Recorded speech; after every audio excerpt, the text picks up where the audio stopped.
বিসমিল্লাহির রহমানির রহিম। আসসালামু আলাইকুম। দেশ এবং দেশের বাইরে যে যেখান থেকে আজকে আমার এই ব্লগটি দেখছেন, আশা করি আল্লাহর রহমতে সবাই ভালো আছেন। আলহামদুলিল্লাহ, আমরাও ভালো আছি। আজ আমি আরেকটি নতুন রেসিপি নিয়ে আপনাদের মাঝে হাজির হয়েছি। আর আজকের রেসিপিটি হচ্ছে হলুদ ভাজি করব।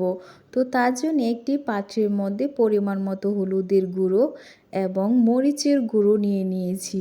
নিয়ে এর মধ্যে দিয়ে দিচ্ছি পরিমাণ মতো লবণ, দিয়ে এর মধ্যে পানি অ্যাড করে দিচ্ছি। দিয়ে সবগুলি উপকরণকে ভালোভাবে নেড়েচেড়ে মিশিয়ে নিচ্ছি। তো এই মিশ্রণটা মিশানো হয়ে গেলে এটাকে আমি একটি সাইডে বেশ কিছুক্ষণের জন্য রেখে দিব।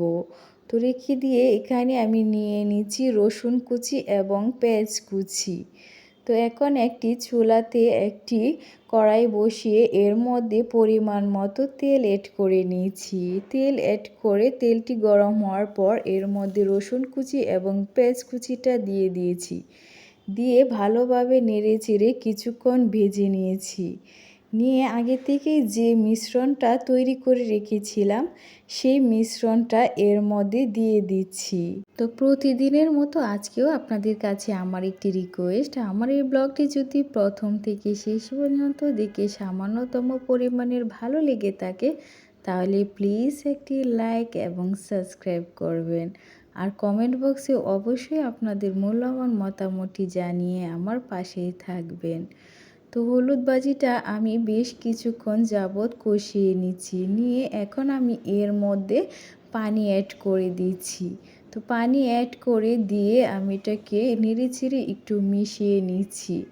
নিয়ে এখন আমি একটি ঢাকনা দিয়ে ঢেকে দেব। দিয়ে বেশ কিছুক্ষণ রান্না করে শুকনো করে নিব।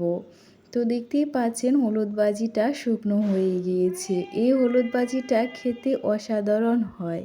তো আপনারা বাসায় অবশ্যই একবার এই হলুদ ভাজিটা ট্রাই করবেন। আশা করি আপনাদের কাছেও ভালো লাগবে। তো ভিডিওটি আজ এই পর্যন্তই শেষ করছি। আল্লাহ হাফেজ।